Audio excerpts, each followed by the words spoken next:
And what's up, everybody, and welcome to the Gore and More podcast. This is your host with the motherfucking most, TJ Bowser, and joining me, as always, your Dark Lord of Knowledge, Chad Chrisman. What's up, bitches? Big Johnny D. What's up, Gorehounds? And the killing machine himself, Bobby Amone. What's up, fuckwads? Today is March 22nd, 2021, and we got a doozy of an episode for you today. But you know what time it is. It's time for your Slice of Life. Big Johnny D, what did you do? Buddy. What did I do? Well, we've already announced it on the network, so I guess I should talk about it right here now. Talk about it.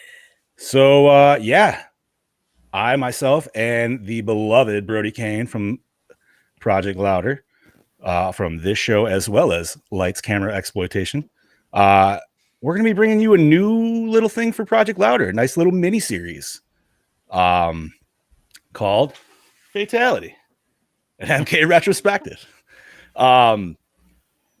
I'll go into it more, obviously, when we get the show, but we're going to go live this Saturday, a little bit after 9, and it's going to be fun, man. Brody and I have been, and let me just say, this ball rolled fast.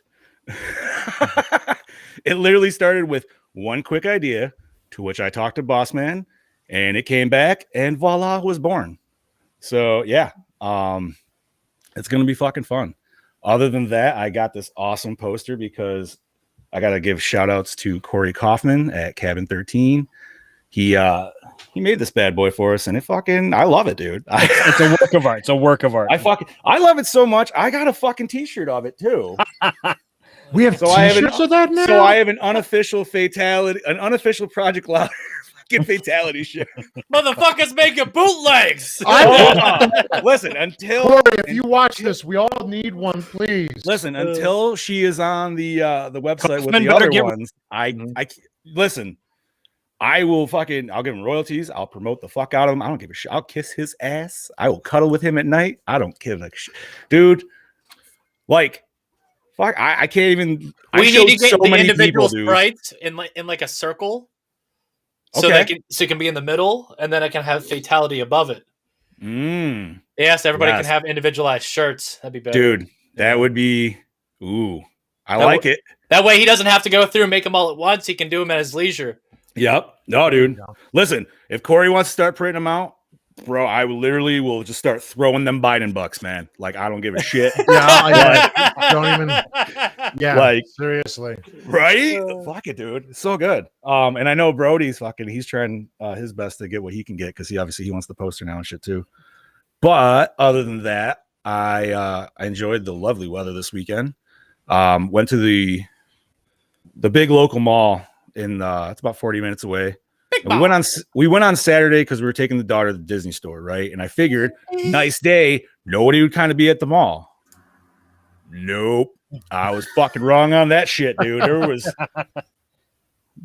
COVID. What, dude? Honestly, like, dude. It was. I haven't seen that shit that busy in like at least 5 years. It was ridiculous. It looked like Christmas time. And the fucking shit part of it, every store. You're waiting in lines to get in the store. So the Disney store had a solid 25-minute wait for us. Oh my God. Which, kind of sucks. But on a weird flip note, kind of funny because I'm literally watching my daughter's anticipation just like fucking build up, dude. So she's like the next kid in line. And the lady's like, oh, so what are you looking at? She's like, Raya Sword. She's getting all excited, dude. I could just like feel the tension of like, why can't I go in yet? Like, you know what I mean? Like the invisible banner is just... Dude, and it was just like, all right, you ready? Boom, off like a fucking rocket, man. She was gone. Like, I was just like, all right. But other than that, man, watch this fucking amazing movie and really, just kind of hang back and fucking enjoyed myself. That's right. I agree, Brody. Flex them guns, Chad. Chad, do the muscles. Come on. While you're flexing, why don't you flex us what you did this week, buddy? I didn't do a fucking thing this week, buddy. Like you guys just enjoyed the weather. Me and the wife have been trying to find some new Pittsburgh Penguins jerseys and have been unsuccessful. Yeah. Oh. I mean, we found some, but everyone they have is either Sidney Crosby or Evgeny Malkin. Big whoop. I'd rather have somebody else from the team. So, we tried. We've looked at all these different places online and found a ton of them, but I don't know how much you can trust these things. If you're not ordering from the NHL shop itself and paying $250 for one, how much can you trust these things? Oh, yeah. Oh, dude, jerseys are insane now. Well, I mean, like, I'd almost probably want to go for an off-brand one at that point because if they're only like $50, so would I. But I don't know how much I can trust any of these sites, though. That's true. Without actually like physically being able to hold it and be like, you know what, this actually feels kind of nice. Yeah, exactly. I understand, dude. Yeah. So there used to be a ring of that at work. Yeah, we had where I used to work. We did the same thing. That's how I got my Crosby jersey in there. And oh, really? There's another. Yeah, there's always just one dude that's like, "Hey, man, you want knockoff jerseys?" Yeah, he's like fucking selling them out of a van or some bullshit. Dude. The funny thing is, the guy that gave us the hookup for all these bootlegs is now a boss there. That's hot. It's almost like when you're at a concert and you get those T-shirts outside the venue, right? Oh, yep. Van Halen, yeah. But no, other than that, not much. Been a pretty quiet weekend here. You know, obviously I watched this gem of a movie. His shirt. We need to acknowledge that Cundy acknowledged Brody, which means he acknowledged Project Louder. He friend requested Brody, wasn't it? Or he accepted Brody's friend request, I believe. He liked the story, and I think he followed Brody. Nice. Mm-hmm. Yeah. Yeah, all right. Brody doesn't even have to go after Dean Cundy's out there. Brody, dude. The forbidden door has been opened. We shall have Cundy! Oh, wait. A moment of silence for the greatest. There he is. He's Yeah, don't make it sound like he's dead. No, he's not dead. We just celebrate his it was the wrong thing to say. Sorry, but listen, he is alive and well with us here. Still making film. Yes. Well, if he ever comes on, I don't know if TJ would rather have him on Power Hour or if we could actually get him on this show. Baby. I'd almost want him on both. He's talking him onto himself. Can we do both, please? Like, even if he's here for like 5 minutes. I'll do an interview, and then I'll like have him do like a little thing for this one separate. Yeah. So like, dude, if we can get him in our shirt with his name. Or could we get him? You think honestly that's the goal, isn't it? Like that. Or could we get him on a review for this? It's either that a Carpenter film. Or if he could come on and we all have the same matching Hawaiian shirts. Like I'm either one. Yeah, let's make it happen. We need to make it happen. You know what I'm thinking? He'd do a killer cosplay that Doctor from Jurassic Park now. Yeah, he would. Dotson. We have Dotson here. Oh my god, dude. Jurassic Park. But yeah, wait, didn't he shoot that movie? Did he? Yeah, oh, wait a minute. Oh my god. I'm like, sure he did. Definitely know he did Back to the Future because I'm like thinking, no, that was Robert Zemeckis, not Steven Spielberg. Steven Spielberg produced that. Anyways, yes. So Chad Daddy, going back to like you, I said, not much going on here. Let's go on to Bobby. Let's get this show rolling. What's with you, Bobby? Okay. I just enjoyed the nice weather this weekend too. I was hanging out with family all day Saturday and Sunday, just chilling out. Really, I had a wedding to go to, but the weather was beautiful, so I was happy to be outside. So I didn't really work on too much horror this weekend, but I did buy more horror shit that I have no room for. Sorry, Mom. Isn't that the struggle, though, bro? It's not a struggle. It's just fine. The struggle is, how am I going to fit this into this section? And then I move something over 2 inches, and it's like perfect fit, and it really doesn't perfectly fit. But I make it fit. You know, you spit on it and just shove it in there. Yes. John's face says it all. But no, it's been good, working a lot, and then this week I'll be doing more cosplay stuff, but it's all on the down low because now there's shoots that I will be having in like April. There's like dates. There's dates up in the air. There's nothing. Tis the season now.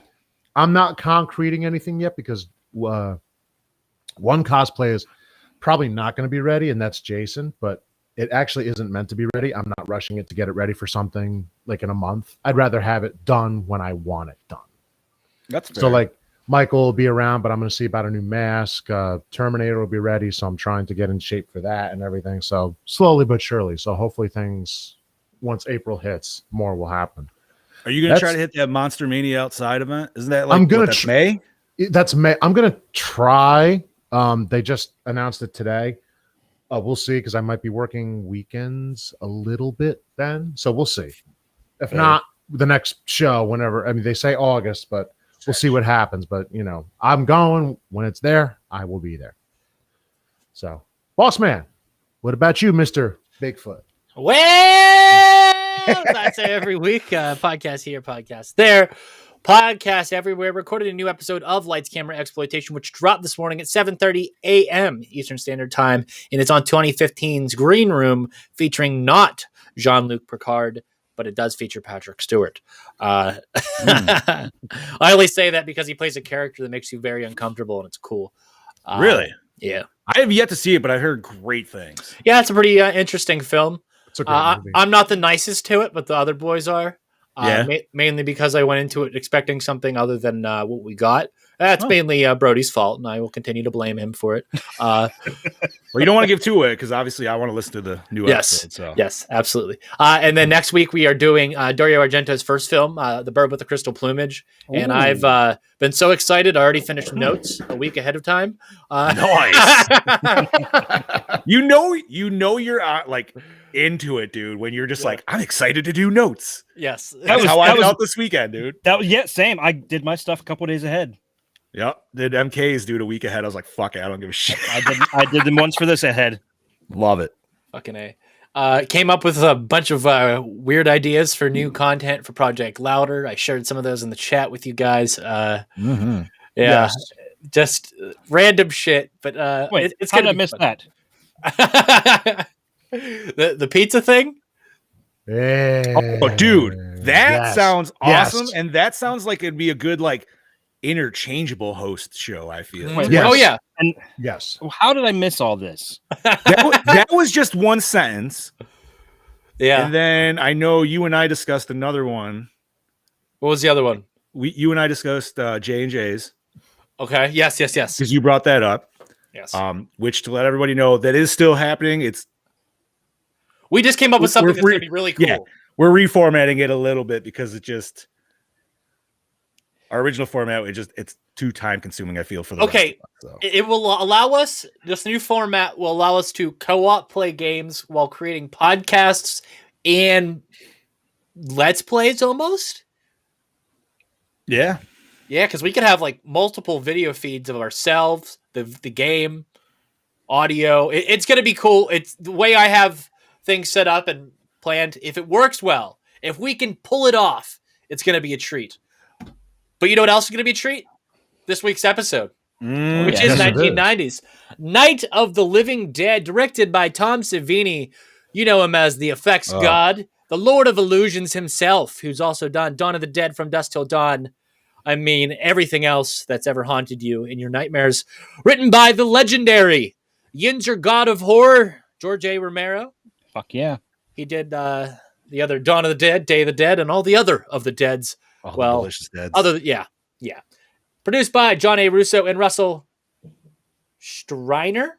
Mm-hmm. Striner, yes. Yeah. Starring Tony Todd. Did you know him from Candyman, The Crow, Final Destination as Ben? Patricia Tallman, not Shortman, from Knight Riders and Army of Darkness as Barbara Todd. Tom Tolles, a.k.a. Corey Kaufman. I was waiting for that. Oh, Jesus. I was waiting for that. Thank you for that. Yes. You might know him from Henry, Portrait of a Serial Killer, House of a Thousand Corpses, Devil Rejects, as Harry Koopa. McKee Anderson as Helen Koopa. She wasn't in anything. Yeah. No, that's fine. Dude. Friend of the network, William Butler. I think him and Graham know each other. You know him from Ghoulies 2, Friday the 13th, Part 7, and Leatherface, Chainsaw Massacre 3, one of Bobby's favorites as Tom Bittner. I think Brody was actually watching that today, I believe, too. Next Generation. Oh, I'm sorry. That was yesterday. He was arguing with people how good it was. What, Next Generation or 3? 4. Next Generation. Yeah. Next Generation? That's the one with McConaughey, right? Yeah, that's one of those films where he's nostalgia blind, like I am with H2O. So he's just like, fight to the death, no reason. Anyway. Cool stuff. That is very debatable. That's all. Never mind. Don't even go there. I'm not. Keep going. Katie Finneran from You've Got Mail, Miss Congeniality 2, one of Chad's favorites, as Judy Rose Larson. Bill Moseley, you might know him from Texas Chainsaw Massacre 2, House of a Thousand Corpses, Devil Rejects, as Johnny Todd. Heather Mazur. Mazur? Darkness Rising, Pretty Little Liars as Sarah Cooper. Russell Striner as Sheriff McClellan, uncredited. Music by Paul McCullough, who also wrote The Crazies. Cinematography by Frank Prinzi, who also did Day of the Dead and the legendary film Half-Baked. Edited by Todd Dubinsky. Distributed by Columbia Pictures. Released October 19th, 1990. Runtime of 88 minutos. Budget 4.2 million. Gross 5.8 million. Ooh. Chad? Roll that beautiful bean footage. It's at 480, but it's okay. Oh.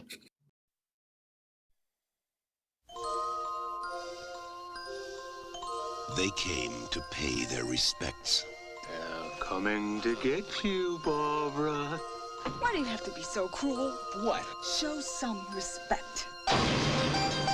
Now they're running for their lives. A biologist in Stockton, California have released reports focusing on the phenomenon, specifically on that trance-like state.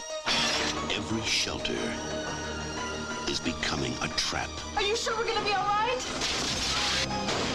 Cooper, you gotta help me out! And every road out Don't stop no matter what happens. is just another dead end. They're coming right for us!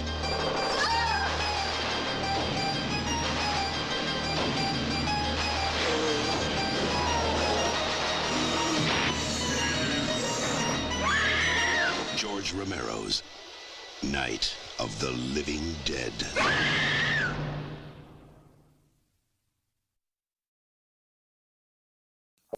Scary.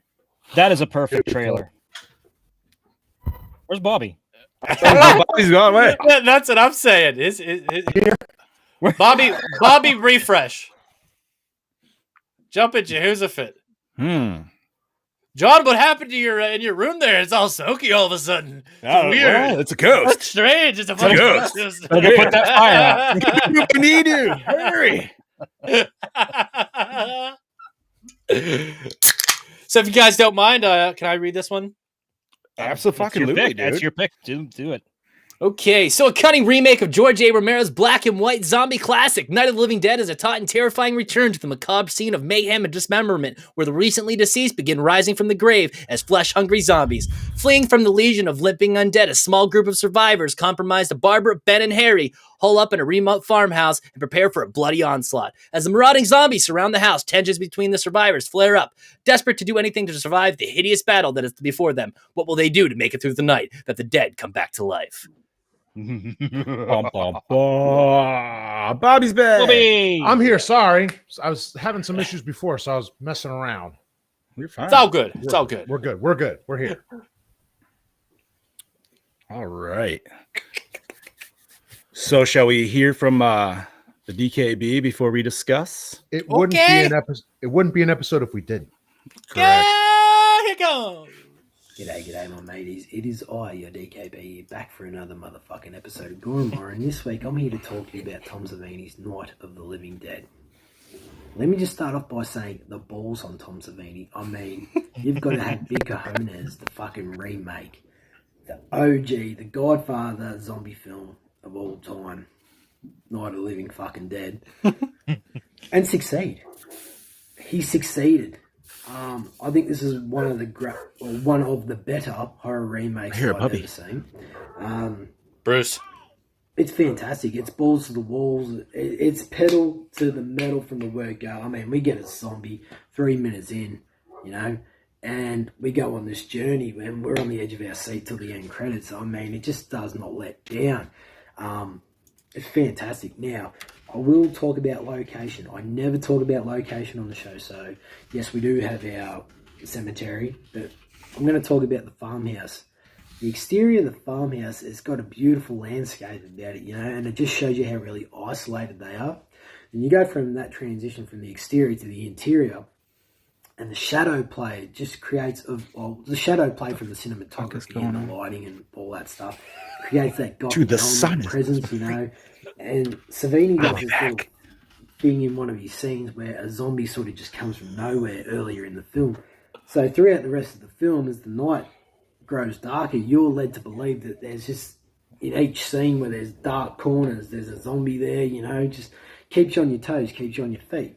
And that's really clever. It's really smart, I find. Now, let's talk about Tony Todd. My God, he just chews up each scene he is in. He is a powerhouse. Delivers one of the greatest performances I've ever seen. I felt like I was there with him. He's a leader. He's so passionate about keeping these people alive. And I fucking love that. You know, yeah, as I said, incredibly believable.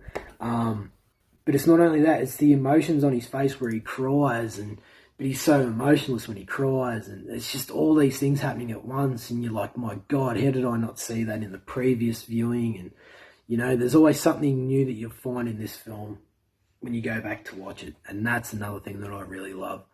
The gore, fucking outstanding. I mean, it is Tom Savini. The zombie designs look great. Overall, this film is fantastic. If you haven't seen it, I suggest you go out and watch it ASAP. Because this week, I'm going to give it a 4.5. A solid 4.5. Anyway, I can't stress this film enough on how great it is. So, this is it for your DKB this week. I hope you're having a great day, evening, wherever it is you're from. And yeah, I shall catch you next week. Cheers. Hell to the yeah! Bobby, your internet came back. Guy. You're good. Woo! I don't know what's going on. I'm hardwired in and nothing else is being used. So I don't know what the fuck is up. It drops out every once in a while. Yeah, it's all good. I don't need that shit happening. Don't need to fucking. Yo, sorry I had to dip away, but the fucking sun was coming right fucking through. It was looking some dude. Crazy. I thought the rapture was happening or some shit. I thought I was in a JJ. I thought I was in a JJ Abrams movie, man. With just fucking like, I was like, what the fuck's going on? Yeah, you did have a glare. I was like, what the fuck? That was a little. It was a heavenly glow. I don't know why. I'm going straight to hell anyway. No, you know what that means. You know what that means. Johnny has a side quest for us. Oh, I do. Ooh. What's the quest? We got to watch all the other shitty remakes of this movie. No, come on. That's no. Listen, I'll give you only because I've seen it before, so I'll trudge with you again. But I will go with the one with Sid Haig in 3D. Mm-hmm. If we all watch it in 3D, it's pretty bad. You know, some fine since it's only Sid Haig, right? But it was pretty bad. But still, it was Sid Haig and horrendous. Yeah, horrendous. How many other remakes are there? Honestly, I'd be. I only knew of this one, to be honest with you. This one and the 3D one. That's all I knew. But I never watched anything else. Did you say 10 or the remake? Or is this just I don't know? Oh, okay. I thought you were going like 10. Like I was like, holy fuck. Yeah, he was going. He had like the. I mean, technically, how many different? There's so many different variations of the original itself. We were just talking about it as before we went live. Like I have the colorized one. There's obviously the updated 4K one. Chad said there was one with extra shots in it and shit. Like, yeah. So, well, you know, it's public domain, so people can do whatever the hell they want. That's true. Yeah, they can. And it's a tease. You go to YouTube and you think you find the 1991, and it's like, psych. Here's the 68 one again. You're like, fuck, come on. All right. I gotta say, thank God it was easy to find, though. Oh, absolutely, dude. Everybody had it. Yeah, this is not hard to find. But even the DVD is actually still very easy to find, right? Dude, Bobby looks like a man in black, man. Like when you watch one of those things, like it's just you can't see the fucking physical features on his face. Like, so I'm laughing. I'm like, what the fuck is he laughing about? Dude, you're like freeze framed, but like you have like the. This is great. You like have like if you had like a dark trench coat and a fucking like fedora hat on. You would there look he goes. You're like Hitman or something. Like cameras don't recognize you or some bullshit. Like, sorry, my internet's. I don't know what's going dude, on. he's frailty. That's what it is. It's fucking. Oh, God's design, dude. I don't know what's up with this shit today. So let's talk about it, guys. Loved it. Absolutely fun movie. Loved it. Great movie. Fun movie. I could assume that. I assume that obviously we've all seen this multiple times. Yes. Okay, so I can't see Bobby nodding. He's just frozen. So I know you're here, buddy. Bobby, you might benefit from a full reset of the internet. Yeah, I'll be back. Okay. So just for fun, I counted every time a zombie broke through a window. Really? I counted at least 5, 3 of which happened just as they were getting ready to board up the window. It happened 3 times.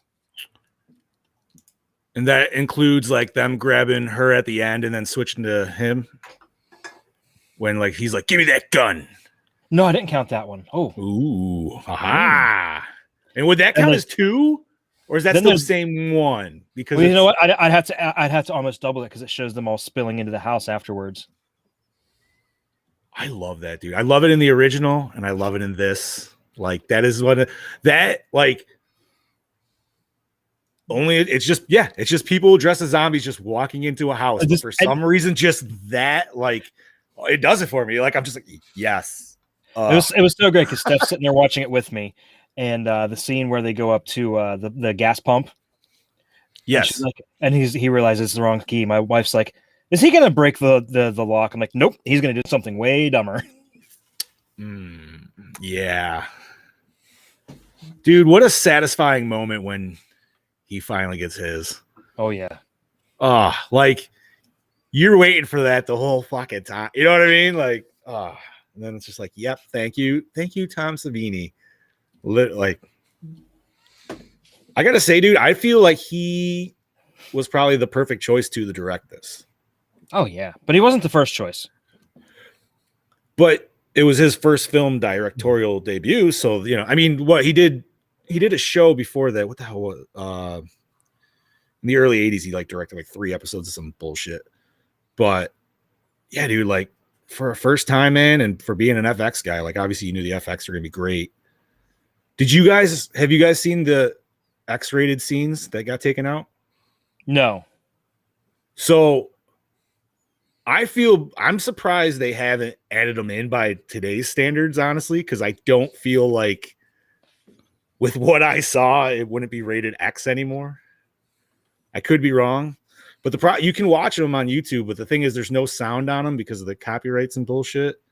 So, and it's obviously like it's not cleaned up and everything. So, but like the first scene is like, when she kills that one zombie with that shit in the head. It was the thing. Fire poker. You actually like the scene is extended and it's like her like pulling it out and then like looking at it in disgust. And I'm like, yeah, dude, just give us that. Like, you know what I mean? Like you get more of a close up on the zombie and stuff. Like he looks fucking dope and it still is like grainy as fuck, but it's still, I was like, dude, this would look amazing. So, you know, one could only hope, I guess. But dude, this is probably, I haven't watched this movie since I've been a kid, honestly. Yeah, it's been quite a while for me too, buddy. I used to watch it on like HBO all the time or Cinemax, dude. Like when I was a kid, they just had it on all the fucking time. But I always caught it on the like from the middle, the last half. It was weird. Like I never fucking could catch the beginning. But no, it's great, dude. It's not shot for shot, which is, you know, it's a perfect reboot. It shows perfect homage, but yet gives it, you know, tweaks it a little bit in its own way and mixes its own thing. And it stays in universe. Yeah. Really and it tweaks it a hell of a lot as far as Barbara's character. Oh, dude. Absolutely. We were talking about that this morning in the chat. Yep. We can go deep into it if you want. Absolutely, man. Because honestly, not to jump ahead, but she was one of my favorite characters, if not just because of like her change. Because personally, I couldn't stand her in the original. Yeah. I know the actress did a great job. She did what she needed to. You know what I mean? Like, I'm not going to say that by any means, but like this version of Barbara, dude, is just so much more fucking badass. And it's so much more like I wish like movies about potentially like women empowerment and stuff like that, like would still have this aesthetic from 30 fucking years ago versus the shit we get now where it's just like, ew, we hate men. It's like, fuck off. Like, so in 1960s cinema, especially late 60s cinema, women were treated as frail figures.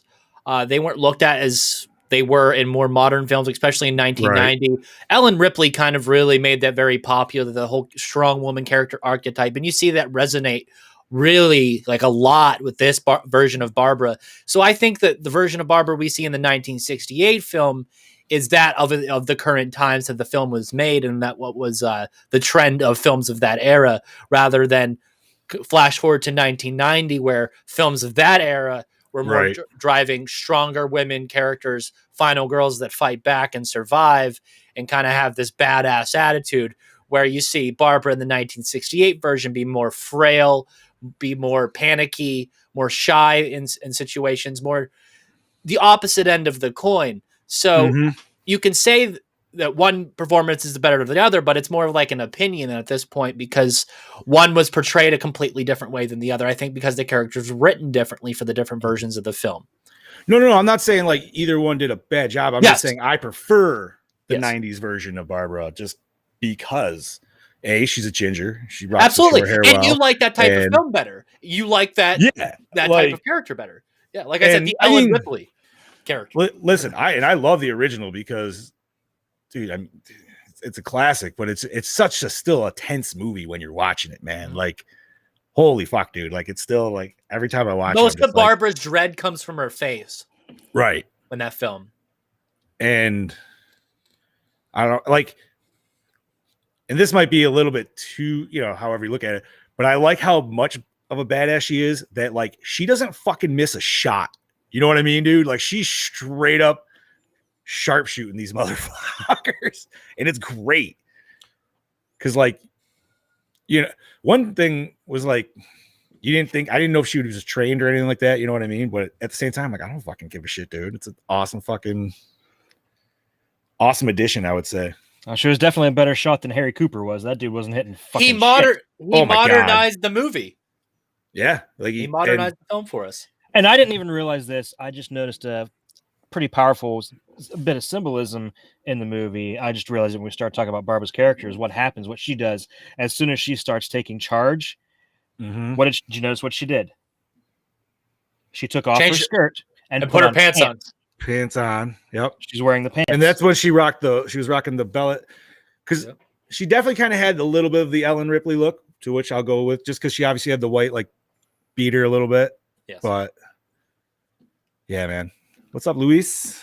But yeah, I didn't even notice that bit of symbolism until we just started talking. It's like, oh, okay. She put on the pants. Yep.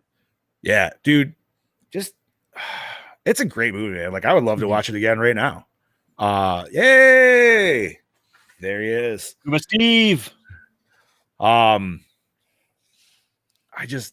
mean Tony Todd, he did everybody. You can't tell me that Tony Todd is not this generation's version of Ben. Like, oh, absolutely. And he's how do you pronounce great it? at it? Is it Dwayne? Is that the original Dwayne actor? Jones? Yeah. Dwayne Jones. Yeah. He is just the modern, like our version of him. He is just both of their characters are just so unique, both portrayals, and I think that his is just so strong. Oh, he's so tremendous in this movie. Tony Todd's a commanding presence no matter what. Yeah, but this movie, I just feel like he takes that Ben character and like it's crazy. It's so powerful of a performance. And I think he said like he wanted to do his own kind of take because obviously like he completely and 100% respects Dwayne Jones and he didn't want to like step on his heels by any means. Yeah. And so, but honestly, man, I thought he did phenomenal. He did it justice. This does everything justice. It hits all the high notes of the original and then just expands on those each. We even get those additional scenes where we didn't before that kind of show you, the more the behavior of the zombie, which kind of lines up more with Dawn of the Dead. It's really cool. And then, like I even mentioned, like some of the background stuff we see in the epilogue is very reminiscent of what we'll come to see in Land of the Dead, like the way it's shot and everything and the stuff that's going on. We see amped up, turned up to 11 and in the later film. Yeah, this is just the tip of the iceberg here. You can definitely see where Romero was like had these peaks in his career, and this is the beginning of one of those peaks, especially allowing his protege to kind of take the seat and start this weird era. I mean, you got to think about the time gap between the original and this one. So one thing I did like, especially like, is right in the beginning, even when she first sees. You get the first initial zombie like you do in the original one, but then you get that second one and they do it legit. It's not like a guy in a suit comes out of a grave. Like he actually has the ripped open suit. Like, like I love that. Just that great, like, yes, like that is what it kind of always should have been. But at the same time, like, obviously, you think about stuff in hindsight, but yeah, dude, like Bobby, welcome back, buddy.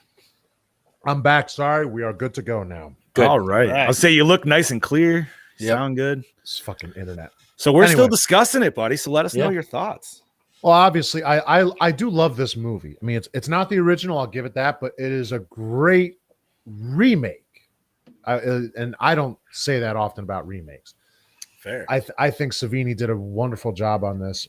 And Johnny, as you were just saying about the opening with the zombies, not only that, the zombie who kills her brother and comes after her in the car before we even get to that second one, I always thought was one of the creepiest looking zombies. The mouth.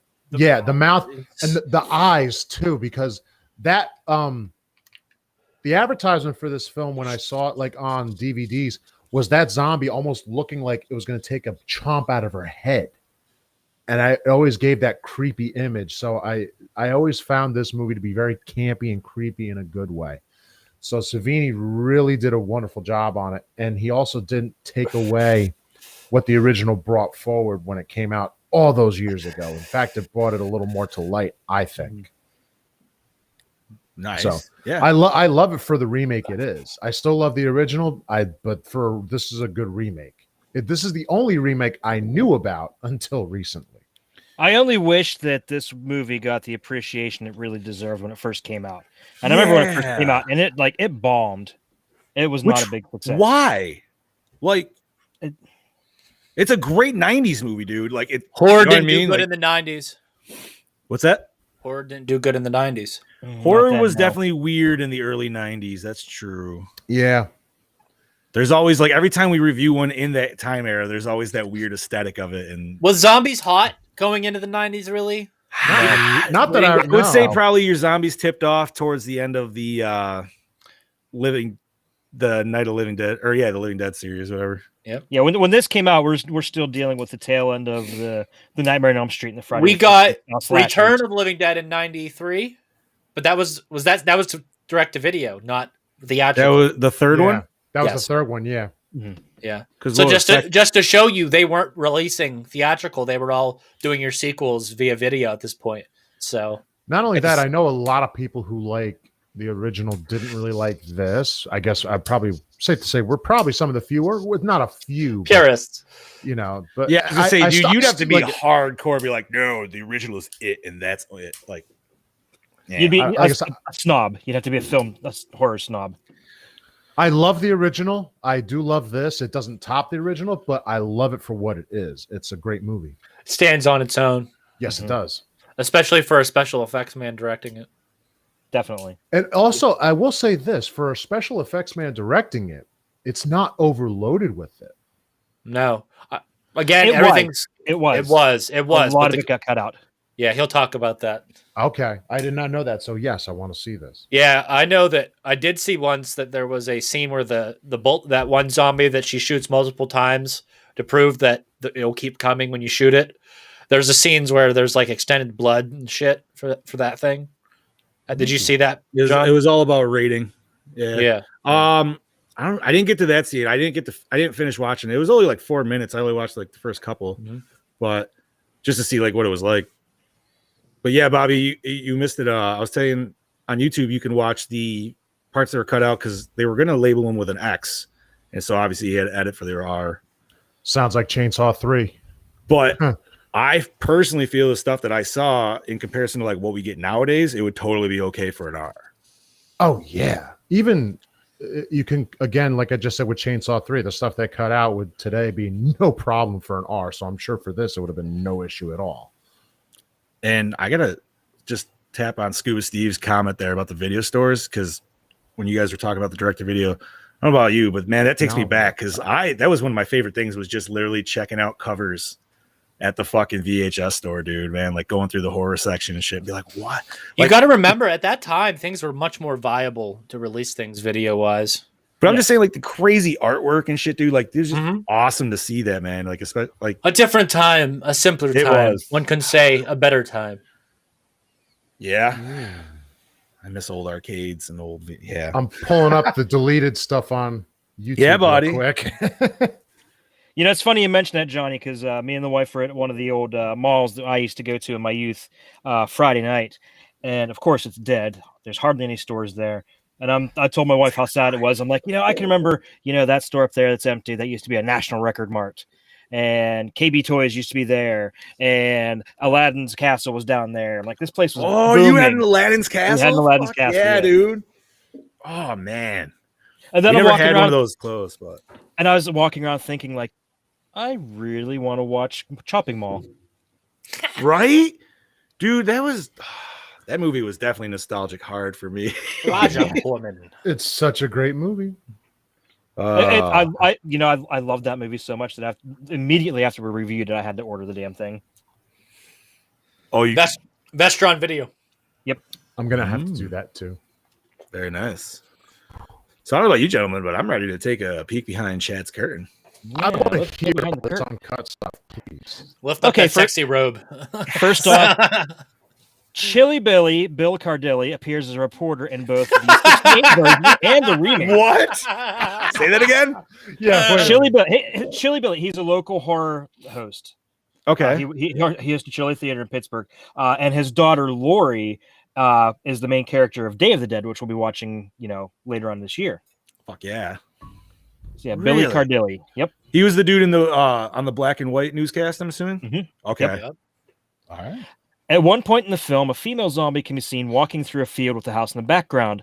This zombie hears the banging from the humans in the house trying to board up the windows and is attracted to the noise, so she turns and walks towards the house. That woman actually owned the house in real life. The producers wanted to use the house in the film and agreed to give the woman a small acting part in exchange. That's it? They didn't... If you can secure the setting, most of your budget is right there. I mean, if you can get that shit for free, you're fucking set, buddy. That's true. Not only that, if you can get the acting part as the person with the house and they didn't have to pay you, it's kind of a win-win. Yeah, and she's not even like a background. I would hope they paid her, too. She's like there front and center for like a full minute of film time. Yeah, she is. Right. And that's a pretty big thing for... That's true, especially when you consider how many extras are still in actually this movie. So, yeah. Tom Savini originally wanted to start the film in black and white and then slowly add in the color. Ooh. What was that movie? What was that movie that did that? Oh, fuck. It wasn't a horror movie, right?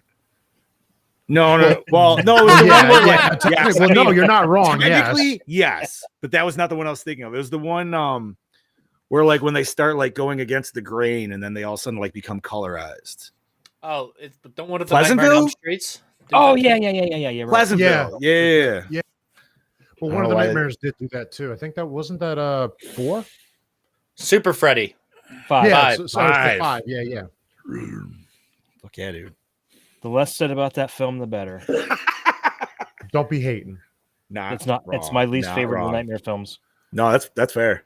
I'd much rather watch Freddy's Dead. Yeah, like that's bad. Okay. Dude, listen, it's got the glove, man. Like that's it's a power glove. Now I'm playing with power. Continue. The Magruder zombie was a man that director Tom Savini saw in a diner and told him he would make a great zombie. So the man agreed, and he showed up to all of the premieres. That's awesome. That's dedication. That is. I love that. In my head, this is the way you said it, so simple. Like I really hope, like it was like, man, you would make a great zombie. He's like, you know what? Fuck yeah, I would. The fact that there wasn't a hesitation for him to be like, right. That's how I hope. Yeah. That's how I hope it happened. In my head, that's how it happened. And that's how it really happened. Yeah. We're just going to go with that. The Mercedes driven by Johnny at the beginning of the film was owned by Tom Savini. According to the director, it was the first car he bought after meeting with success, and it broke his heart to wreck it during filming. Oh. Yeah, that would kind of hurt a little bit. Yeah. But he got a new car out of it. I'll go into that. It's later on in my note.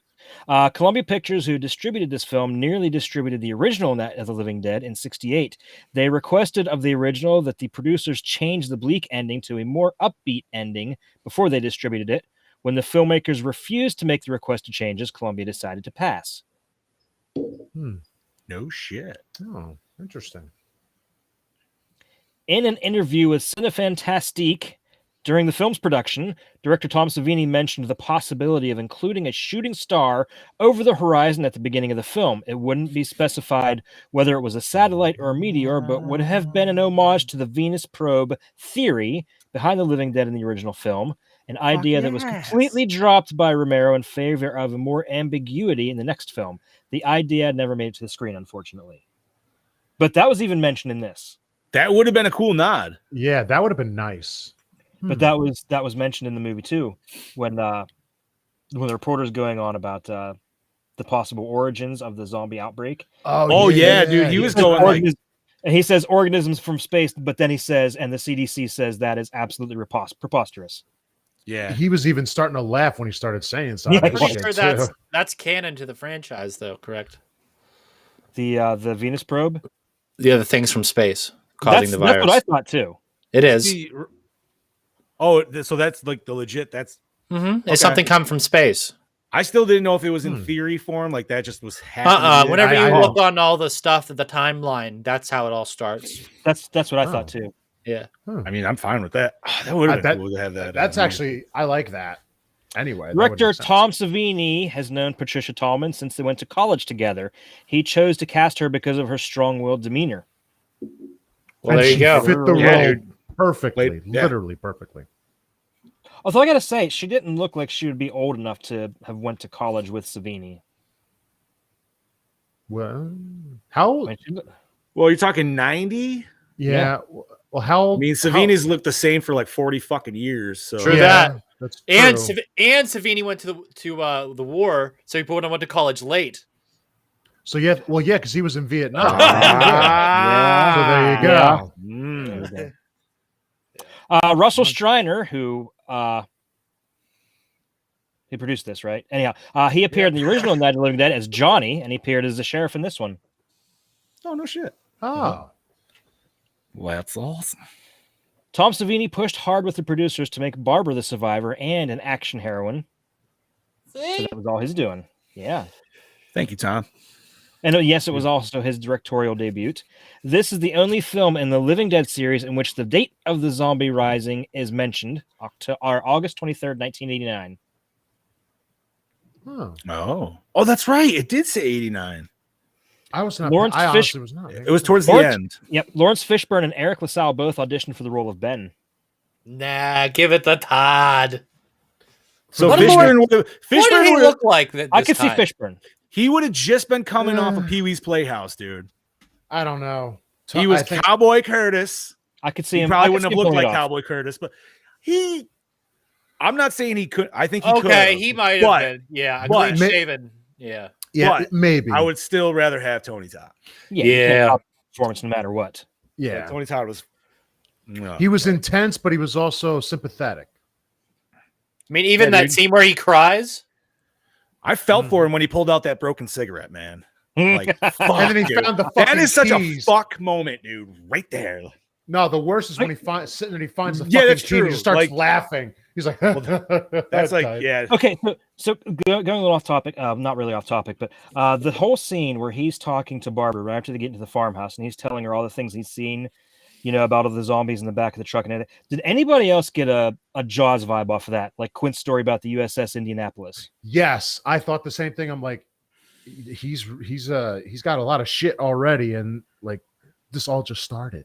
That's what I thought. That's a lot. Like he was going on and on. Like, yeah. You know what? I didn't, but I feel like if I rewatched it now because you mentioned it, go back and rewatch it and see it's you'll definitely get a very. I just took it as like because in the first one he was a truck driver, right? That character. I think he was supposed to be a truck driver. Yeah. So like I figured like this one was either like he still was, and I don't know if he mentioned it or like he just that's his house. He just mentioned that he had a truck. He didn't say he was a truck driver. Okay. Because I mean, I thought they said in this one, yes. Yeah. Did they say Ben's a truck driver in this one? No, in the original, I thought in the original one he was mentioned as a truck driver. Oh, I thought you were talking about the kid. The kid who owned the house. No. But I was just saying, like, if he like broke down in his 18-wheeler, like that would explain why he saw so much shit to where he got to like that truck to get to the house. Well, he was in Evan City at some point.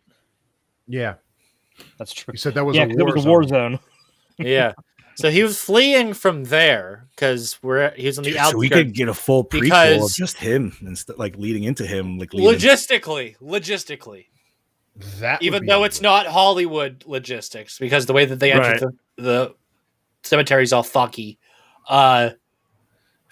You're going out of Evan City when you're going to the cemetery. So he'd be exiting when he's going out past it. So if she's leaving the same direction, so I'm saying he's coming from Evans City. So you're saying that he left his 18-wheeler at the city, hopped in another person's truck, and then took it into, or maybe like had to do some shit to get even to that truck.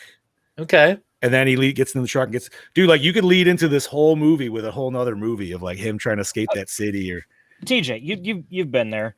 He said, okay, the farmhouse they were at was just off the cemetery. Did he or did he not say that Evans City was like 5 miles away? I thought he said 20. No. He said it may as well be 20. 5, because you can make that on fumes. Yeah. Isn't this actual cemetery a lot closer than that? Yeah. Pretty sure it's a lot closer than that. I thought it was like not even a mile outside of town. It's not that far. Oh, really? Out. Yeah. Yeah. Huh.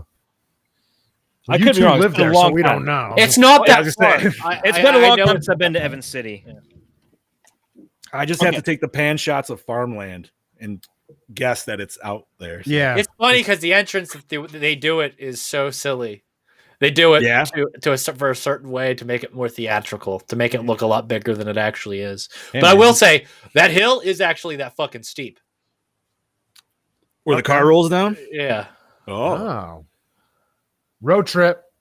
Right? Gore and more road trip. We all rent a car and just fucking pop it in neutral and crash it into a tree. Just get that. Gotta be an old Mercedes, though. There you go. Just get that renter's insurance. Right. I wonder if they had to find a car that had it right there, so she could hurry up and grab it. The emergency brake release. You know, where they were like went through a bunch of cars and was like, no, that was his car, wasn't it? That's Savini's car. Yeah, that was his Mercedes. Yeah, that's why he said he was like super sad to.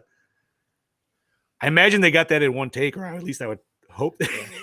I mean, if they did, well, luckily that was like easily accessible. Then I was just thinking that whole time that like if that fucking thing was on the floor, she'd be struggling. Yeah, that was the old school pop style. Yeah, I still wish they had. I haven't seen that shit in a minute. Okay, continuing on. The scene where Barbara shoots a zombie in the chest and then finally the head was not originally going to be in the film. We were supposed to see a hideous female zombie that Barbara saw as her mother.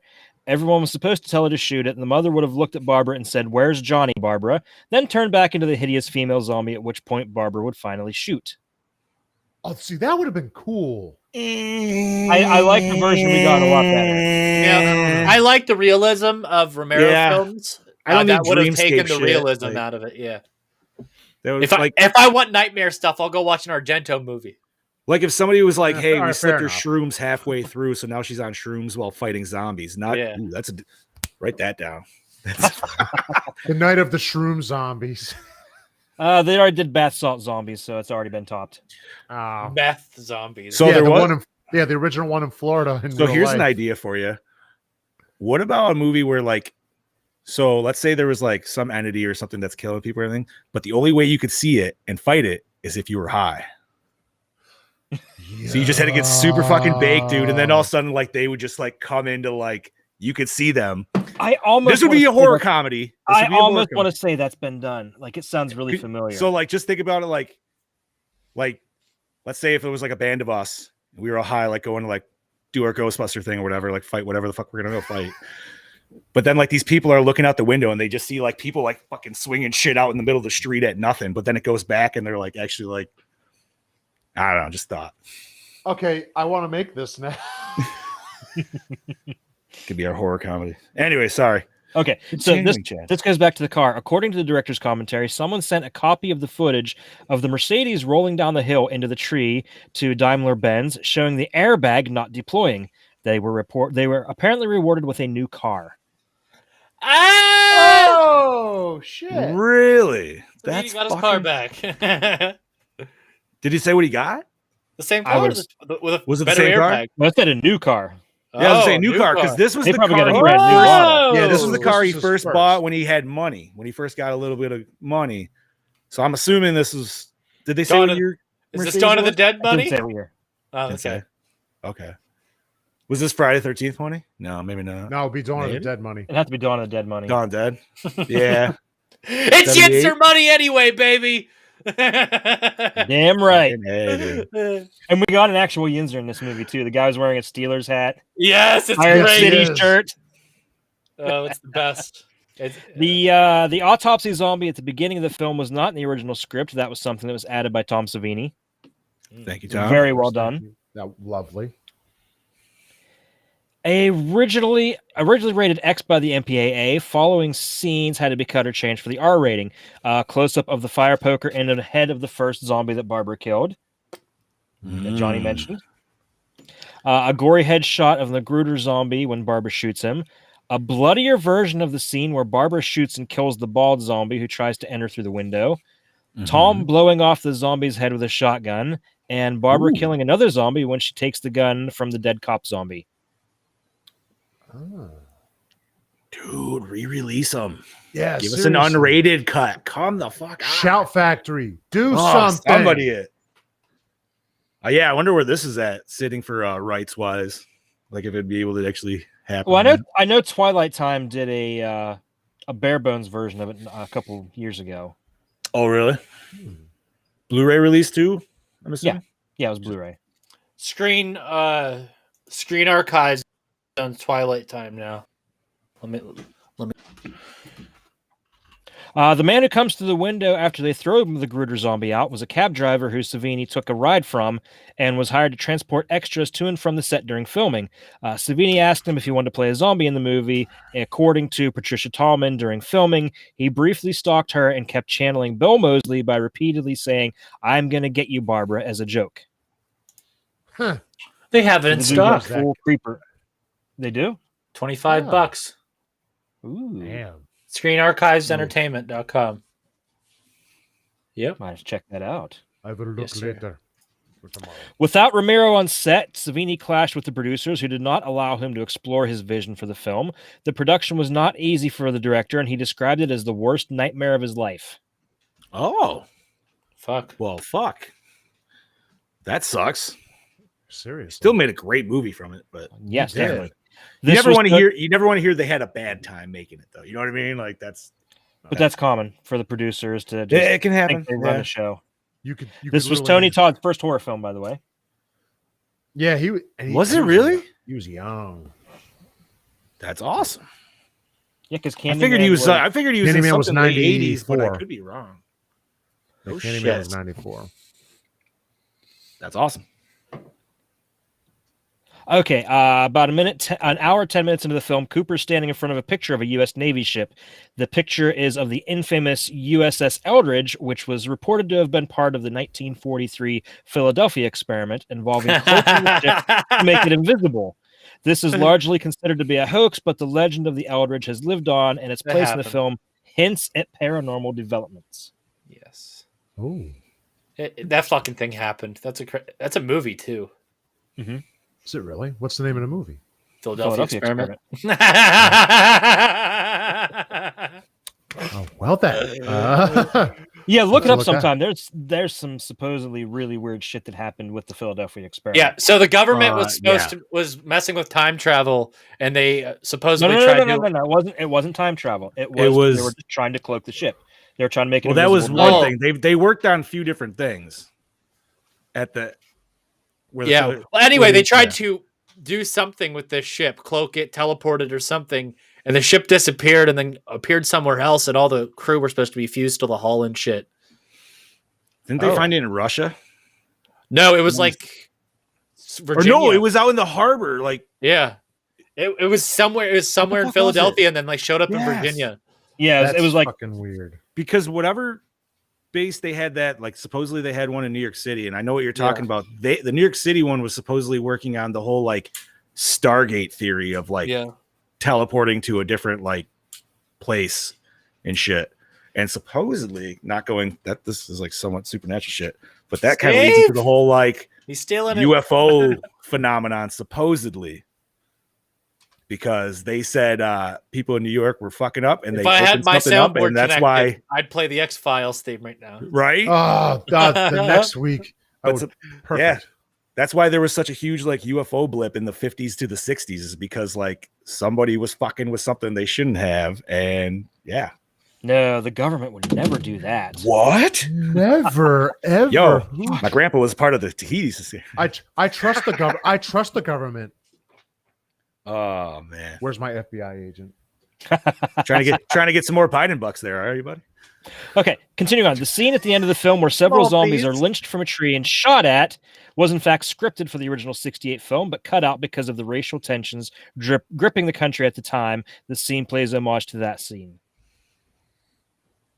Interesting. Okay. Gotcha. I almost want to feel like there was like a picture of that. Like at the end of the first one. What's that? A picture of zombies hanging from a tree. I could be wrong, though. I could just be confusing that with the remake. I don't remember it in the first one. I just remember them talking to the sheriff, and then I thought there was like a fire. Like they shot Dwayne, and then it was like, wasn't there a reporter like interviewing that sheriff, and like that's how it ended out?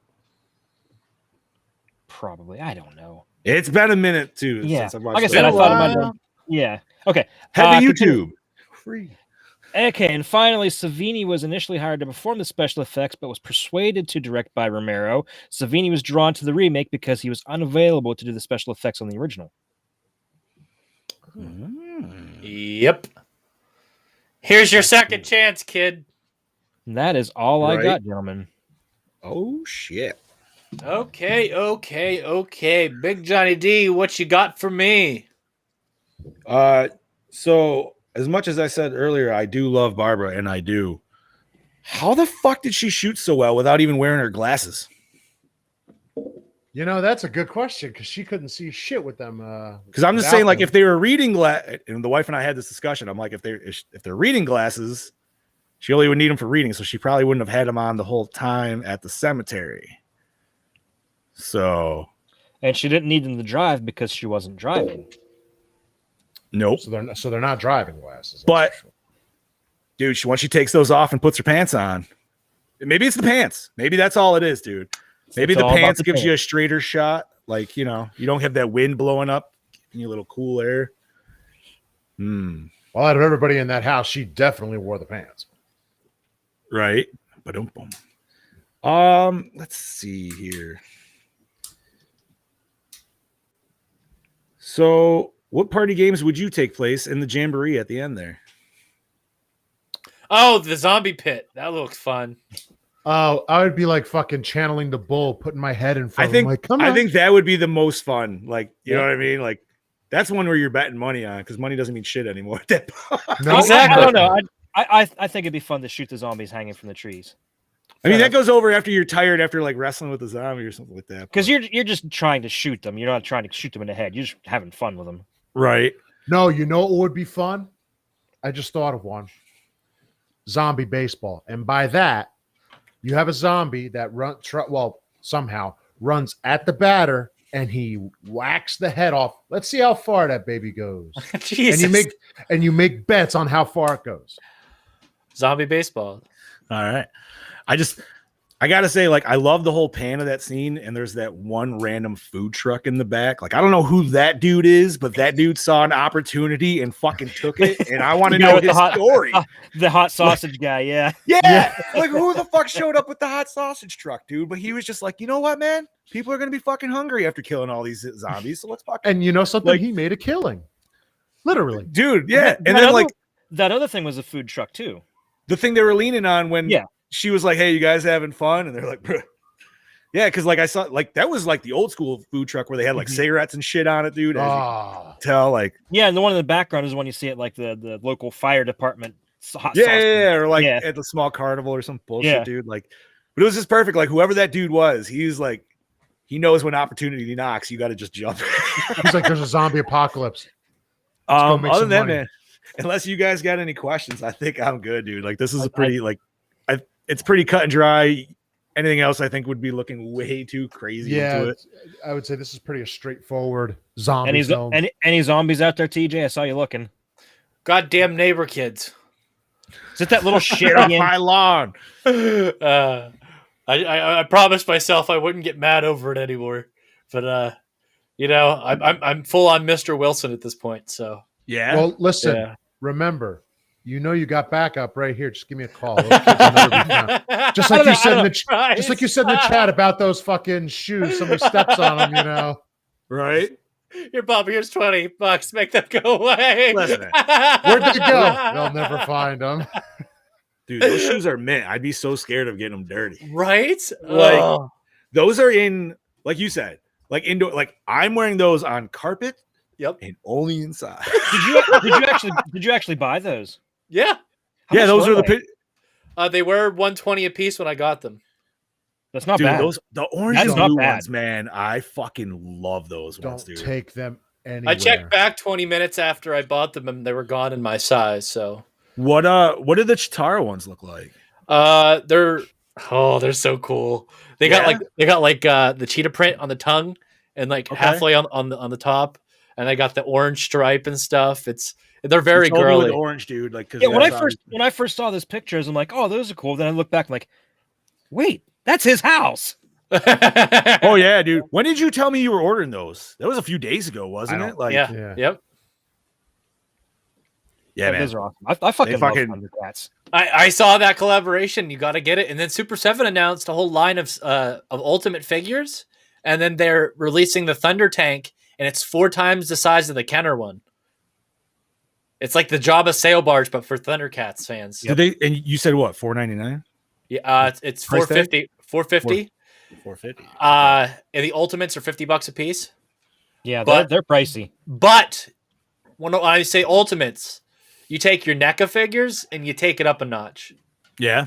Yeah, we're getting alternate heads and shit. We're getting proper art, like turned up articulation. The sculpting's a little bit. Now this more. is classic Thundercats we're talking. This is OG 70s Thundercats. Like, see, I love Thundercats, but I don't know if I 70s or was it 80s? 80s. Thundercats. I thought the Thundercats original run was in the 70s. 80s. No, mid 80s. I want to say 86, 85, I think. Okay. And then crazy, 2011 was the reboot, which was fucking phenomenal. I'm actually watching it now. But. 85. Oh, I thought it was in the 70s. No.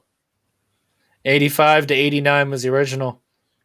You might be confusing that with the original version of Voltron. Dude, they should have made Snarf shoes, man. I would have got Snarf shoes. Like, I fucking hated old school Snarf, but I would have totally got the shoes. Yeah. I wish they had Wily Cat shoes for kids. That'd be awesome. They need Mum Ra shoes. They're like all laces everywhere. Yeah. Right? Do they transform? Like they'd have to have pumps on them. Like you're just like Mum Ra the ever living. That'd be killer. Like, electric fucking laces on it. They just Okay, now I just want it for that. Dude, all right. That was such a killer cartoon.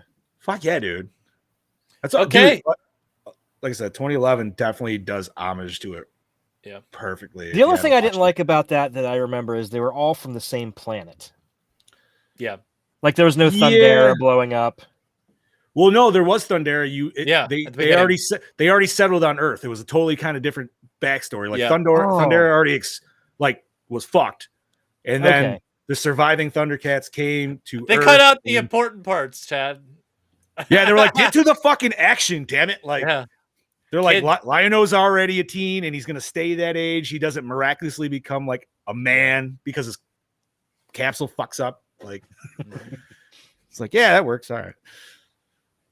But anyways, let's go back to horror. Yeah. Yes. So let's get into the questions. Where did we watch this, guys? On demand, baby. Okay. Prime for me.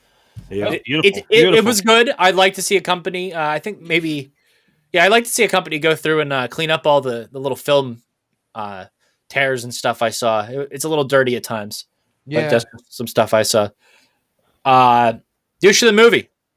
Cooper, dude, hands down. Listen, I don't know how Ben just didn't literally beat the shit out of this guy. I would have done it in 5 minutes. Been like, fuck you know what? You had to have that build up to when Barbara finally takes him out, dude, because it's so satisfying when she finally fucking does it. That was great. That was like, great.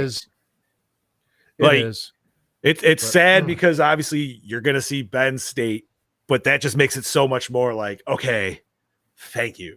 That just how coldly she says, "Here's another one for the pile." That's dude. Those dudes look at each other. They're like, "Fuck." That's actually probably one of my favorite lines. Is her coldly saying that about him. Right, dude. It's the dopest. So I'm gonna add a question in here. Favorite zombie design, and it can't be a main zombie. So just the first zombie we get smashing through the window. That's mine. They The heroin zombies, I just got a giggle out of that. The It's so random. So fucking random.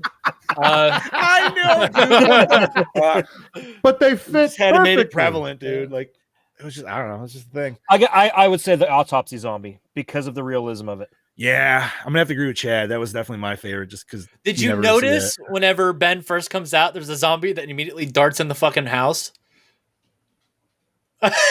Wait, when he first comes out of the house, there's a dude like in Chuck Norris jacket. Is waiting right outside the door, and as soon as he runs out, he doesn't even go after Ben. He just darts right in the house and stands in the fucking doorway.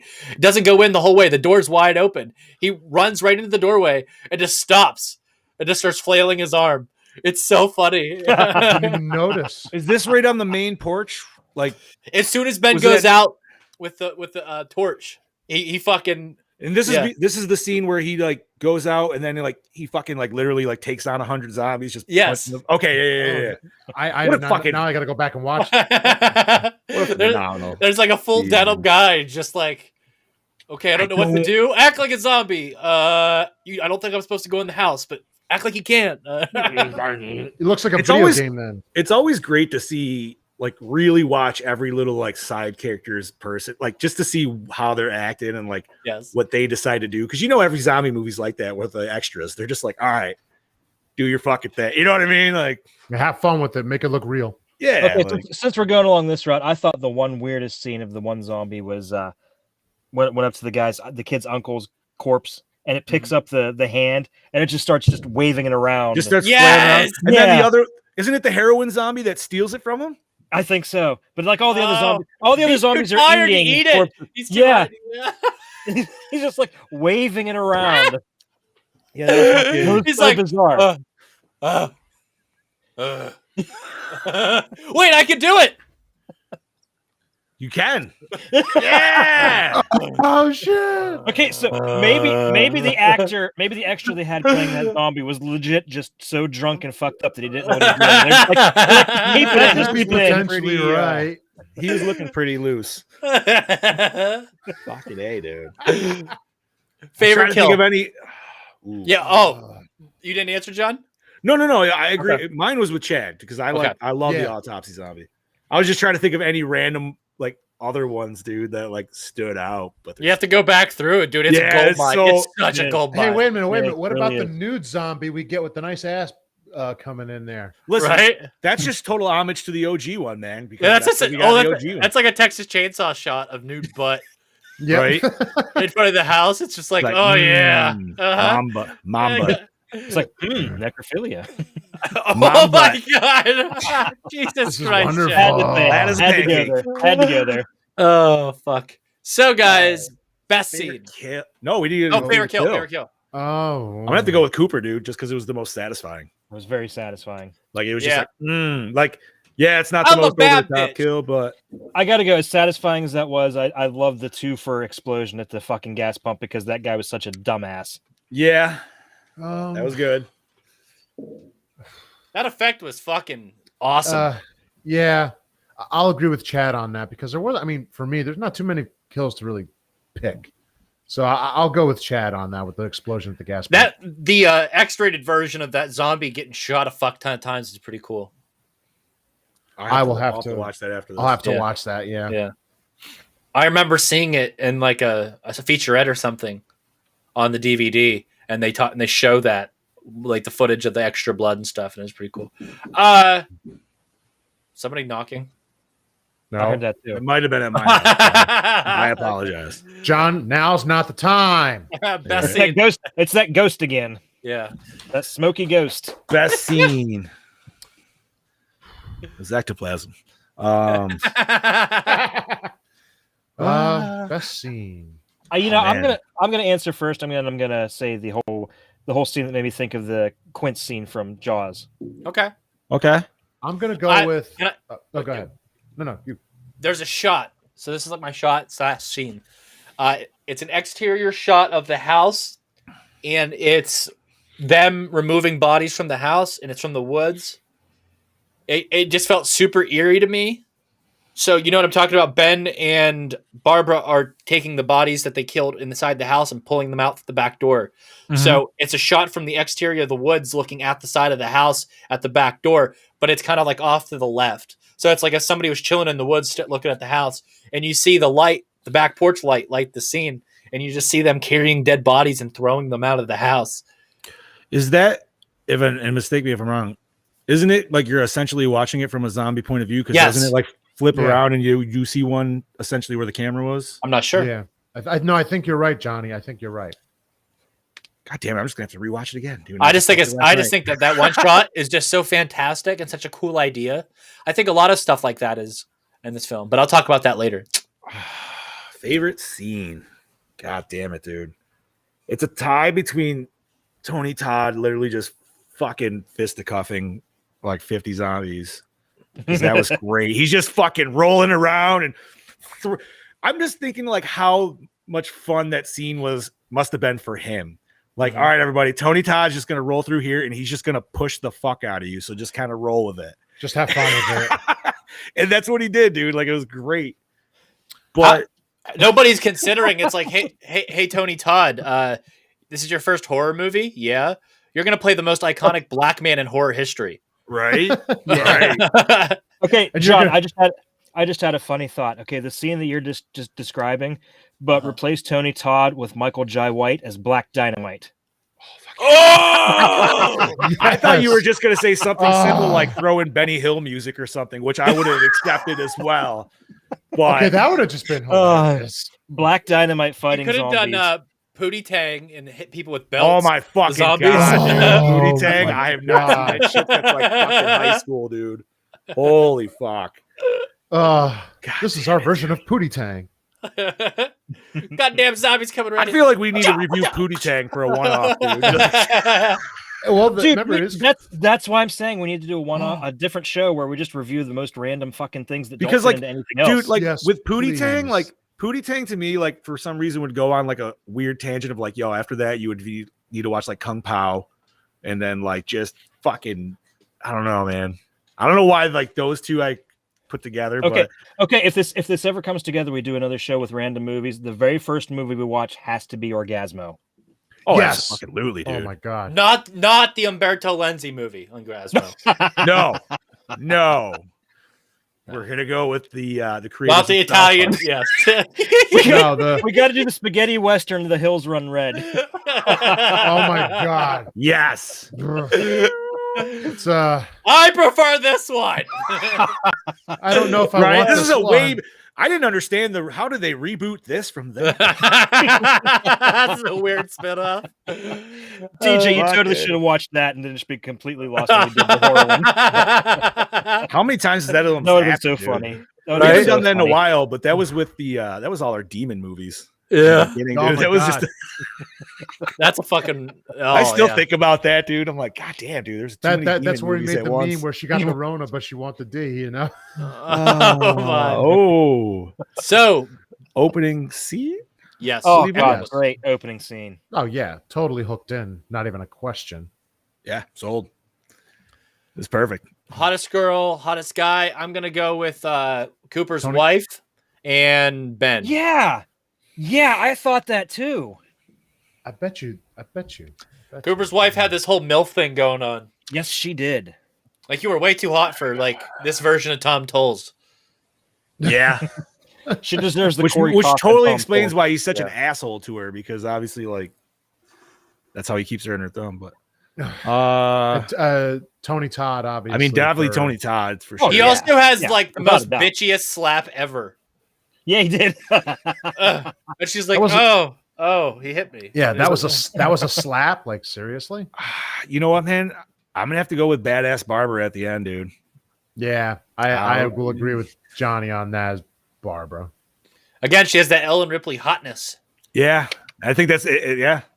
And she's a ginger. It's something with that with the ammo belt and the jean jacket. I don't know why. Like maybe there's a little Canadian in me or something. I don't. Okay, if you would have asked me this question the first time I saw the movie, I would have said Barbara. But seeing it now, I gotta agree with TJ. It's Cooper's wife. Cooper's wife. She is this movie's Bev D. She is a smoke show. Nobody said the blonde, which is kind of funny. Oh, she was annoying. I did not like her at all. No, Yeah. she was that one where you definitely. That's the one where in those movies where you just kind of go, "I want you to die." I don't know when, but I want you to die. I thought Cooper it was hilarious, more so, but she was definitely second up. I thought it was hilarious when they tried. Her boyfriend was convincing them to take her to the gas pump and saying she's been driving trucks since she was a little girl, and as soon as she starts up, she's grinding gears. Yeah, like she's like, no, like put the clutch in. Stop. Never said I was. I never said I was experienced. Yeah, kid. How old are you in that movie? 18, so that was a few years ago. So, oh man, so score. Yes, fantastic. Pretty good. Yeah, pretty good. The score fit the movie perfectly. I loved it, especially the for an example, whenever she first gets to the house and she's like walking around the outside. The music really sets the tone for her, like a kind of like a mysterious ambiance of it was really tense. Yeah, it's good shit. It's fucking good shit. Yeah, Get really good. Can we say best song? Was there a song? Not really. I feel like there was music. Was there music at the end during the jamboree? Yeah, but I think it was more like coming out of a radio. So I didn't really. I don't remember. I don't. really I mean, it wasn't. Yeah, you're correct. It wasn't nothing aside from Yinzer yodeling. I couldn't hear shit. Yinzer yodeling. I'm trying to think. I don't even think they were listening to anything in the radio in the beginning on the drive. Yeah, I think they were just no. It was just him going. They're coming to get you, Barbara. Fuck yeah, dude. Oh, Bill Moseley. And just think, he had Texas Chainsaw 2 before this in The Blob. Yeah, you dog dick. Okay. I got to echo it on my fucking head too. That's kind of funny. My plate, you dog dick. Favorite character, guys? Ben. Ben for days. But Barbara's a very close second. Oh, actually, I would I'm putting them side by side, so both of them. I put her. They worked well off each other. I got to put her just a little bit under because Ben was a strong character, just coming out of the gate at the very beginning, and she wasn't. Right. You're right. She had to at go least through we saw a character progression because yes, we did. Very good character progression. You saw that again, just like Ripley. Yes. Yeah, you saw character progression of the two of them. For the time frame, that was pretty good. You know, for 1990 horror, having character progression within a film, that's pretty good. Just saying. Fair. Yeah, you're right. Guys, was it scary? I would say yes. Yes. It could tighten the butthole. I would say definitely for the time it came out, for sure. Real tight. I'll talk about that right now. Toy like a tiger.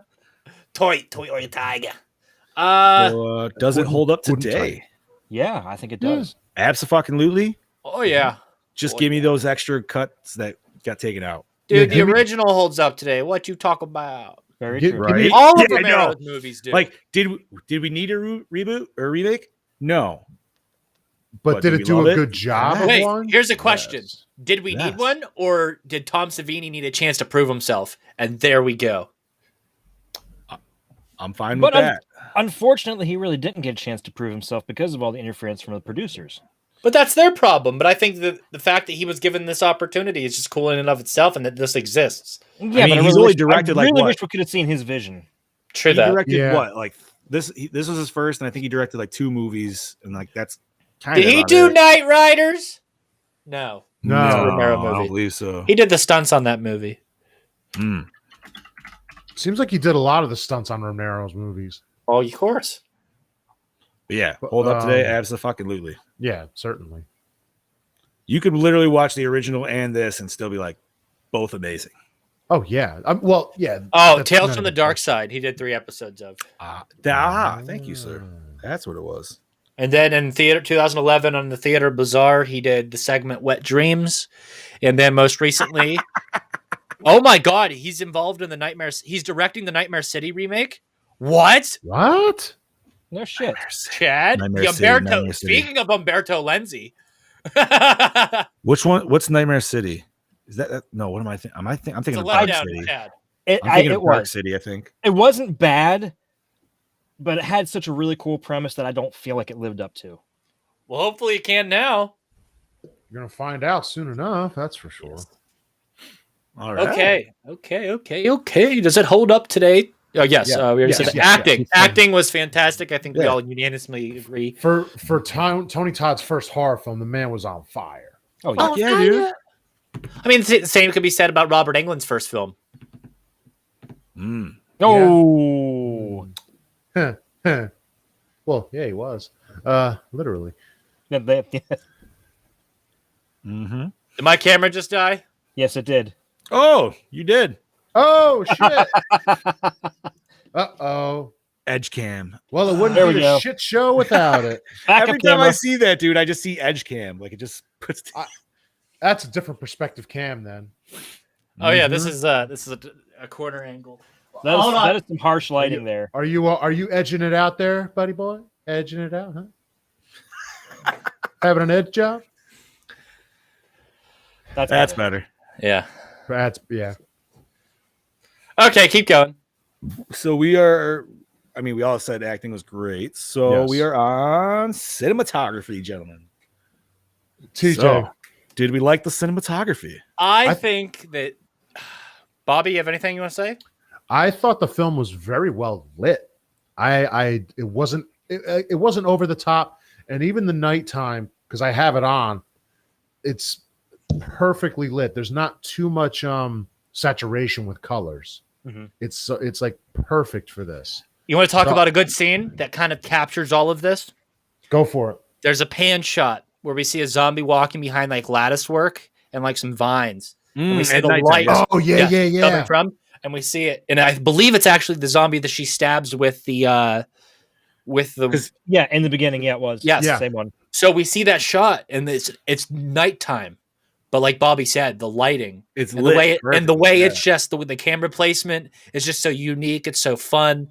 It's really cool. It takes a lot of these Romero shots and moments and takes them and stylizes them to a point that's just really, really, really cool. And we see these shots that kind of build atmosphere on top of atmosphere already. So we get the normal character story progression and stuff, but then we also get these shots of just like scenery where they allow us to really seclude our characters, to almost isolate ourselves, to show that this is out in the middle of nowhere and that the dread is coming. The more shots we see of the exterior of the house and there's more and more zombies coming.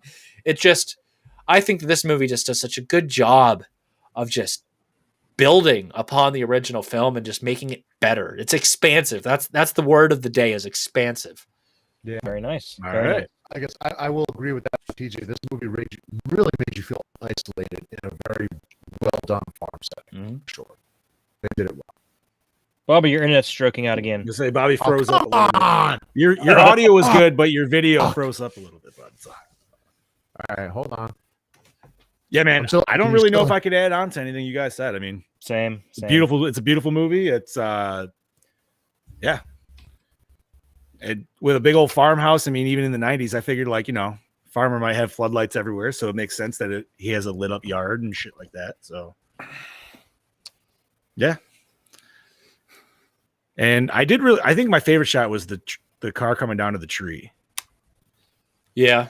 Like I don't know. It was a very jarring moment. It was just like my could favorite almost be considered maybe a jump scene, but maybe not. I don't know. I think pretty damn close. My favorite was the zombie POV shot of it falling off the second floor. Yes, how it just broke through the fucking banister, like she got out of there just in fucking. Yes, she did. Holy shit! That could have been a really short movie for her. Fuck, dude. All righty, so we're gonna have to wait for Mr. Booby to come back. Pop him back in. There we go. Hey, Mr. Booby. I guess I'm gonna borrow time, but I'm here, so I'm gonna make it while it works. Fuck it. Okay, we're almost done then, huh? Recycle, rewind, remake. Well, we gotta go premise. Rewind. I think we premise. We all love the premise. Yeah. On to the next. Rewind. Yes. Re-release. Yeah, I agree with that. Re-release with director's uncut. Okay, send it to Vinegar Syndrome. Okay, ooh, yes. let them get the special treatment on there. 4K restoration of the original footage. Clean it all up. Include the X-rated footage. Put it back in there. Give us some sort of deluxe edition with a nice Slippy, and we'd be set. Ooh, you nailed it.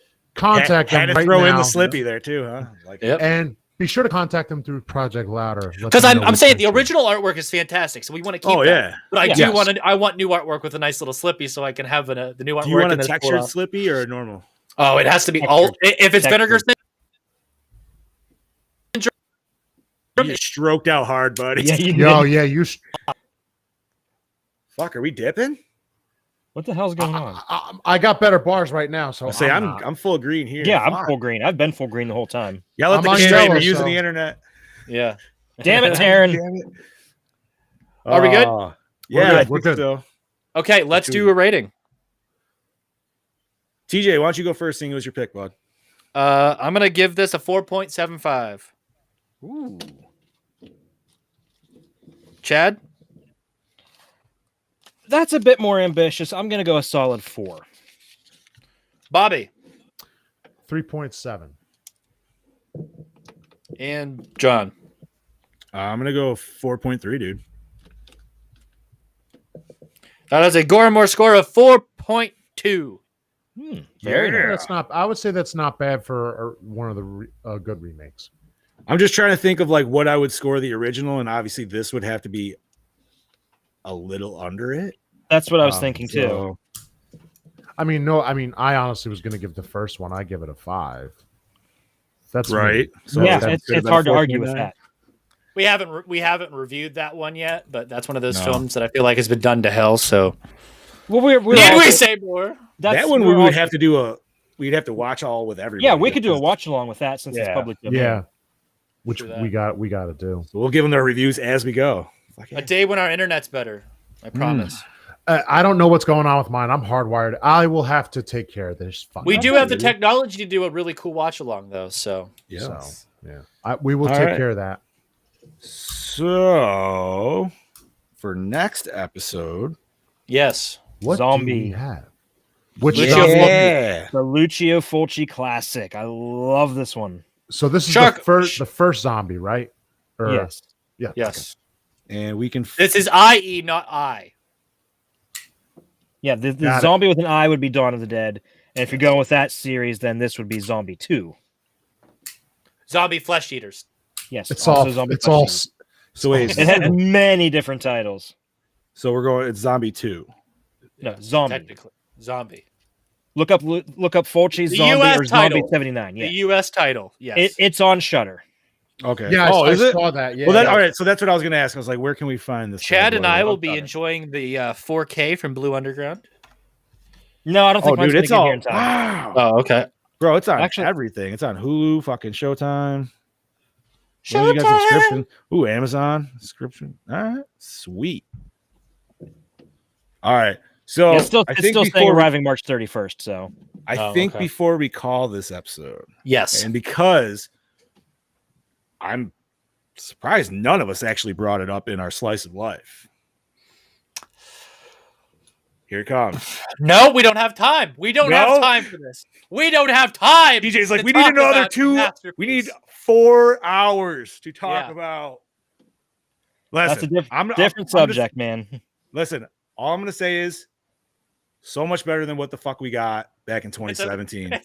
This is what cinema is. That's all I'm going to say. If you don't like it, you don't know cinema. Simple as that. Okay? There.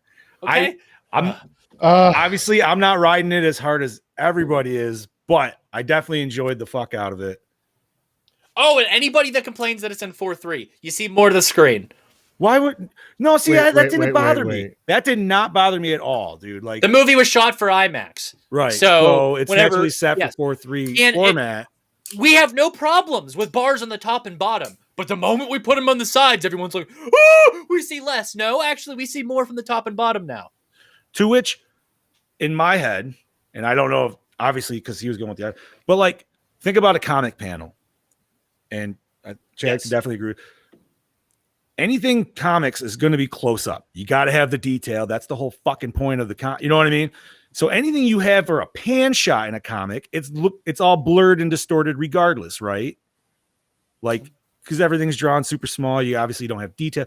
So like the 4:3 for this aspect, especially because obviously, you know, the slow-mos happen a lot in this movie. So it kind of makes sense to me at least. It's more of like it seems more like a comic book. Are we available this weekend to do a roundtable discussion about the Snyder Cut? Possibly. Okay. We'll work. I mean, we could do it we could do it after MK if you want. Okay. I still haven't watched a single DC movie, so I'll have to watch it. Well, there's other people in the net. I'm still gonna say, and TJ might hate me for this, but Shazam is still my favorite one. That's fine. I loved it. We watched it fucking again last night, but because of Justice League, I could not. Julie was really upset. She wanted to watch it, but I started watching. I was like, this might be a little too violent for you. And she's like, why? And I was like, because you'd probably start crying once fucking horses start getting shucked around like fucking rag dolls. So Jen was like, we'll put something else on. So I put on Justice League War. And I was like, this is mildly more appropriate. No, TJ. I love War, dude. I don't know. Wait. No, I'm thinking Apocalypse War. Sorry. Yeah. Sorry. No. That's rated R. No. Justice League War was at least PG-13. So you got a little bit of swearing, but nothing like F-bombs or anything like that. So at least I got her on that Justice League kick. But yeah, dude. I'm almost surprised none of us mentioned it. Slice I was expecting it. I didn't watch it, so I couldn't say it. Fair enough. It took me. I did not do a straight sit through though. My ass was too old to do it. I started it too late. That was my problem. Honestly, I started at 8. I was like, dude, I can't make to midnight, man. I got to work. I thought you said you were going to leave work early so you could go home and watch it. So I actually left work early. I did leave work early that day, but it was because I was going to take the wife out to lunch because it was like, we joke around, but it was our non-anniversary anniversary. Listen, okay, you start dating, that's your anniversary. Blah, blah, blah, blah, blah. You get married, that's your fucking anniversary. Thank you. So the first year was an argument. It was like, oh, we got to celebrate anniversary. I'm like, no, that's not our anniversary anymore. She's like, yeah, it is. I'm like, no, our anniversary moved. It's fucking in a different month. Like, no. But, I still try to, we still like, we'll at least go out to dinner or some bullshit like that, So, but we ended up watching it later that night. But by the time I got it started, that's why I was just like, I can't fucking do this, dude. So I finished it Friday night. Yeah. And I still paused it, even watching it between two sections, dude. Like, yo, man, you gotta go up and get snacks. Yeah. 4 hours is a bit much. You gotta pee, you gotta poop, you got shit to do. But dude, the extra scenes, great. Way more of a flushed out story. Fuck Joss, fuck Whedon. He gave us shit. He pooped all on it. I don't even know how he got what he got from what we had, or you know what I mean? Like, just But like you said, you haven't seen any. I would almost say I would tell you to watch the Whedon just so you could appreciate the Snyder even more. But at the same time, I wouldn't want to do that to you. I'd be like, just watch the Snyder one. Okay, despite what Joss Whedon says and the way he directs things, I don't think he's ever read a single fucking comic book in his life. Okay, so we're going to end in that note. That could be a whole nother podcast. Okay, I can wrap it up real quick with that. My example of that is because at the end of the first Avengers, he threw in Thanos as an Easter egg. And then he later admitted he even though he added him there, he had no clue what to do with them. Like, dude, pick up a fucking comic book. There's lots of clues right there what to do with the character. You can go back 50 years and find fucking Thanos. Like, not that fucking hard. Well, people are stupid, boys. You know that. And the MCU just completely fucked up Thanos anyway, so it doesn't matter. Yes, the moment Disney bought that shit, it went to hell. Everything wrong. Yep. Yeah, dude, we never got fucking we should have got Adam Warlock, dude. Hey, dude, there is a whole other podcast we can do this on. We got a whole other show for this now. Yeah. Okay, guys, don't touch on things like that. We'll work something out. We can revive old stuff. So, guys, until next week, this is your host with the motherfucking most, TJ Bowser, saying bye-bye. This is your Dark Lord of Knowledge, Chad Christmas, saying see you next time, bitches. This is your Fluff Master Supreme, Big Johnny D, saying see you later, Gorehounds. This is your Killing Machine, Bobby Amone, saying fuck off. All right, we'll see you next week. Ooh.